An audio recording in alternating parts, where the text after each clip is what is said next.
It kind of felt unusual that Yin woke up without Uraraka's voice ringing in her ears first thing in the morning. The brunette, as a part of her service, always made sure to wake the royalty with a grateful disposition, as if attempting to ease the pain of waking up early in the morning. Today, Yin woke up early, but a call she was assigned during her bath, and now she's dressed in her clothes. The only difference is that it wasn't Uraka who did all the service for her this morning. Instead, it was another servant, and conveniently, Uraka's friend, Suyu Asui. It's not that she dislikes Suyu or anything, it's the fact she's grateful that she went out of her way to volunteer herself to aid Yin while Uraka is absent. It's just the thought of Uraka being sent home because of the issue that's happening, and the fact that her return is yet unsure and Yin might not possibly see her again, is what saddened her. After Lord Yuri stunned last night, Uraka was sent home until her place in the palace is decided. Yin thinks it's also better for the brunette to go home and now get some rest. So, since last night, she's been thinking of a way to help Uraka. By now, Yin has made it her habit to wander around the palace while she tries to sort through her mind. Unfortunately, her pace was interrupted when the source of pondering suddenly slowed up. Your Majesty, Yin no longer enjoys the solitude she has in the ground of the palace when Lord Yuri showed up. He stood in front of her while she sat on a bench, her hands balled into fists, and she was ready to walk away, but Lord Yuri stopped her. If Her Majesty stays, I must express my apologies in regarding to yesterday's situation. She paused and remained seated. You only decide to apologize now? But I apologized yesterday, Your Majesty, many times if I could remember. I only thought I could apologize again. You lied. You fabricated a story to save your skin. And if there's one person you need to apologize to, it's not me. It's Uraraka. But I doubt an apology from you would be enough, seeing that you did to her. Lord Yuri sighed. He in turn intertwined his hands behind him. I had noticed after what happened yesterday, you were so keen on caring for a mere servant like Uraka. I do not get it. I told you, she is not just a servant. She is my friend. That is very unusual. We do not involve ourselves with servants. Yin kept her shaking hands to herself, afraid that she might slap him in the face right there and then. The man is so genuinely confused that it irked Yin. Then, the faintest of marks appeared on Lord Yuri's lips. Now I must admit, I indeed performed a stunt last night. Her eyes narrowed with a glare. It would be great if you had confessed that last night to the king. But of course, you know that I wouldn't do that, Your Majesty, he said. You are a foreigner, but I guess that you at least know that it isn't always fair in this court. Yin thinks that he has a point, but she cannot just allow the injustice to happen every time. Not that it has hurt her friend, but this time. She still damned herself if she hadn't helped Uraka right now. But what exactly can she do? A squeamish person won't last long in the court of King Bakugou, Your Majesty. And here I thought that you, of all people, the woman who got to marry the most powerful man in this kingdom, would know how it would feel like if one's position is threatened. You should also know that I will do anything just to stay in this lavish life in this court. Yin remained quiet. She progressed his words, and finally something lit in her mind. Lord Yuri may not have intended to do it, but he has given Yin an idea. You are right, Lord Yuri. What she said startled the Lord a little. This court is unfair, full of people with unfair agendas to save themselves. Now I understand. Before he could utter a word, Yin stood and left her place. She learned something that, if she really wants to advise something in this unfair court, she must also use unfair methods. It's a disgusting thought, though, and it is out of her moral compass. But that's no longer how she thinks ever since her husband tried to kill her, and when she thought of the coup. Also, now that her friend is a victim of injustice in this court, she decided that she will borrow the idea of Lord Yuri's threatenings and use it against her. Oh, and use it against him. The next morning, Yin woke up to a fine day, and it was as if it's telling her that now is a good time to execute her plan. Summer is nearing, and Igneous is blessed with a warm and sunny weather today. It's a day meant to spend outside, yet Yin is cooped up inside her room, occupied with her own thoughts. She sat on her stool in front of her vanity, with her elbow placed on it while her chin rested in her palms. She heard the sound of Suyu coming in to clean, but she did not move. Only when a thought entered her mind, that she changed her position and turned to look at Asui. And with such a curious and almost innocent-like gaze, Ian asked, "How do you seduce someone?" Asui, bewilderment, nearly dropped a pillow. She looked at Yin for a moment before clearing her throat. It was kind of awkward question, but if it's the queen, Suyu is required to answer. Show them your ankles? What? That's too scandalous. Asui did not even know how she came up with that answer. She shook her head and placed the pillow on the bed. May I know why Her Majesty is curious about those things? She questioned, rearranging the bed. Just something I must do. Yin hesitant. Before Asui could ask anything more, she stood up. Well, I must go. Thank you for that answer. Then a knock came from her door, and Asui went to fetch them. It was the servant, and he bowed before he delivered a message to Yin. Apparently, the servant came from Lady Yuri, and she wanted Yin to attend her tea party that is happening now. Yin agreed, of course. She reckoned that she should at least have a pleasured moment with the ladies before doing her plan. The servant escorted her to Lady Yuri's chambers, where, from just outside, Yin could hear the voices of the ladies, and it seemed that they were already started. No matter, the servant opened the door for her, and Yin is welcomed with anticipating looks from the ladies. "Your Majesty." They all coursed and curtsied. When Yin nodded, they eased. She looked around to check for her friends are here, but they weren't. She saw Lady Erica only. "Ladies," she sat, and everyone followed. "I am glad you were able to join us, Your Majesty." "Why, yes, it is a fine day, and I couldn't miss spending it with tea. I just wondered why we weren't outside." "Oh, it is humid out there, Your Majesty." "Oh, well." Yin hummed and decided not to ask any more. The ladies then started to strike up conversations with one another, and Yin was occupied by the sudden movement of Lady Yuri. She decided to change seats and sat beside Yin. The lady turned to one of her friends. "Please serve some tea for Her Majesty." One lady comprehended and went to get a cup and a saucer. Lady Yuri leaned in and started to talk. "Your Majesty, I invited you here in hopes that we reconsider after what happened last night. What my husband did is just..." She exhaled. "You do not share the fault with your husband, Lady Yuri?" "Rest assured."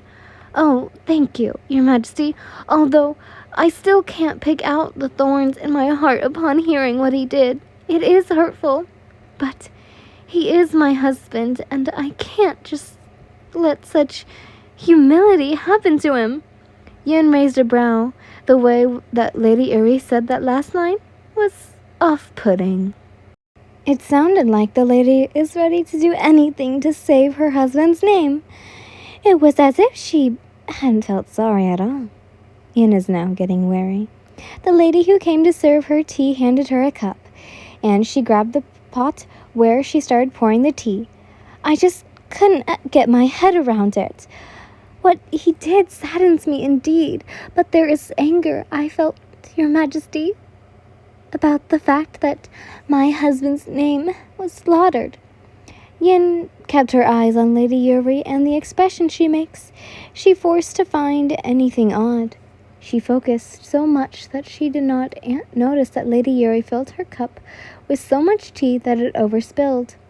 Only then, the hot liquid came in contact with Yin's hands, that she reacted by pulling her away, the other still holding the tea or the cup in it outstretched, as if pushing the cup further away from her. Oh, dear God! Lady Yuri reacted. Yin did not know what happened next, was whether by purpose or not. Lady Yuri came to take the cup away from her, but she clumsily managed to fling the cup and the saucer away. The burning drink poured onto Yin's lap, staining her dress. Some of the liquid splashed onto her face. Everyone is in panic. Even Lady Eureka stood and tried to help, but Yin is already surrounded by 5 or more ladies, attending to her and easing her from this accident. I'm so sorry, Your Majesty. I'm really sorry. Lady Yuri's eyes were wide. Her hands covered her mouth as she only stared at Yin, doing nothing. The other ladies wiped her dress and someone is damping a cloth on her face. It is all right. I'm fine.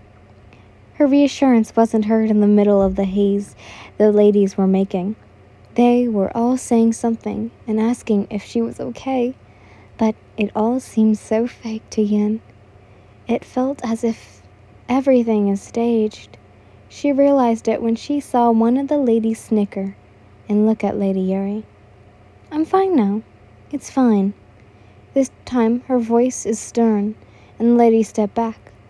They all stared at her.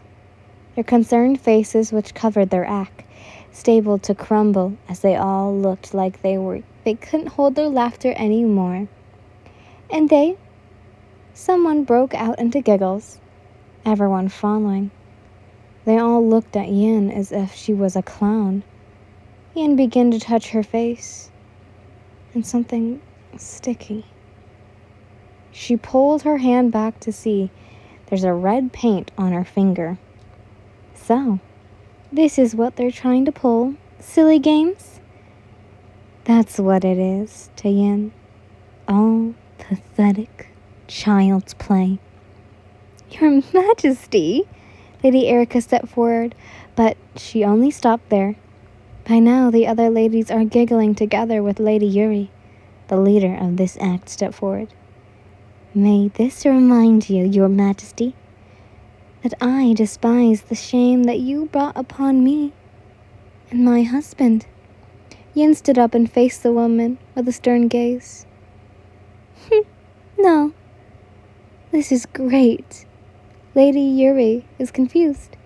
If you think that this is humiliation, will stop me from punishing your husband for the filth that he did. You thought wrong, although silly what you did drove me further into action, Lady Yuri. Yin said lowly, I'd say you should save your anger for what is coming. Without waiting to hear another word from her, Yin walked out. She walked into the hallway, face painted and dress soaked. She probably smelled of tea leaves right now, but she didn't mind. She has somewhere she needed to go. What the hell happened to you? She stopped as Bakugou appeared. He looked confused at her state. Then he stopped to ask her. Nothing. Yin waved off. Just some ladies in their game. You look like a clown, he commented. Well, thank you. Yin almost rolled her eyes. Do you perhaps have a handkerchief or something? Yeah, better wipe that off your face before you scare the extras here. He said that pulled out a handkerchief anyways. He handed it to her. Yin started to wipe her cheek clean. Are you going to punish them? Are you going to punish them? He asked. Why would I? It's just a silly prank. I decided not to respond to their childish games. If they kept disrespecting you like that, then they should be punished. They're all bitches anyway. Ian gave him a pointed look. How's my face? Good. Great. She sighed. I'll have your handkerchief washed so I can give it back to you. Before I leave, I need to tell you something. This is it. Ian has decided to start her plan. That she was about to ask Bakugou brought a warmth on her cheek, and this is most more humiliating than what the ladies did to her earlier. What? The blonde asked. Meet me at my chambers tonight at 8 p.m. sharp. Bakugou is confused again. What do you want? You? Huh? Ian realized what she said, and she stuttered.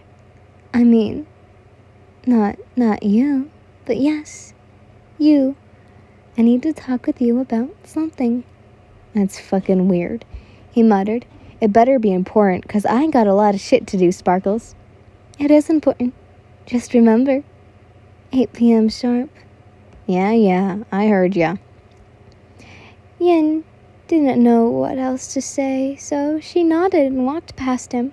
She pushed off the awkwardness from her conversation with him and decided to focus on her next move. Now, she needs to find another person. It was when nighttime fell that Yin waited for her plan to start. She stood by the fireplace of her chambers, stirring at the ashes as if they were the most incinerating thing in the world. But in all truth, Yin is trying to keep her nerves calm. She paced around for quite a lot, and her feet felt tired, so here she is now, standing still by the fireplace for her feet to rest. She tried sitting earlier, but her nerves got the better of her. She can't stay still. She felt giddy. Right now, she's trying her best to stay still. No one position. Is this going to work? Am I really going to do this? Can I even do it? Although those thoughts swirled in her mind, she felt the double powering over her. But she snapped out of her thoughts when a knock restored and Suyu came in, a tray of champagne glasses in her hand, and she walked in and placed them on the table. Oh, it's too late to go back now. Out of nervousness, she started Asui earlier when she asked for a couple of champagne glasses. Yin is not one to be drinking, but she's not completely a stranger in any kind of fun. This time is different, though. She saw it from Bakugou and how he would nurse a bottle of scotch whenever he's stressed. Yin felt nervousness, and she also felt the need to drink. Thank you, Asui, she said sheepishly, and proceeded to drown one glass of champagne. It burned in her throat, but feeling distracted from her dilemma. Did it help, Your Majesty? Suyu asked. Yes, I think. I hope it helped. God, this is unnerving. I do pray that this will work out. Earlier, Yin informed Asui of her plan, and when the girl heard it was to help Uraka, she agreed to help the queen in any ways that she can. So, Yin let her in and asked her to do something for her as soon as the plan came into action. What time is it? Yin asked. 8:15. Good. I'm ready now, I think. Let's wait for him. 5 minutes passed. Another bottle of champagne was drowned by Yin, and another 3 minutes passed. But the person Yin is expecting isn't here yet. But all that wait was worth it when a knock came. Asui came to fetch them, and it wasn't long before she came back with the man himself. Oh no, another cliffhanger. How rude of me. Some of these episodes are getting a bit long, so I do have to, space them out. But the second part of this should be up on my channel. If you want to see it, then go find it. You get to see who this mysterious man is.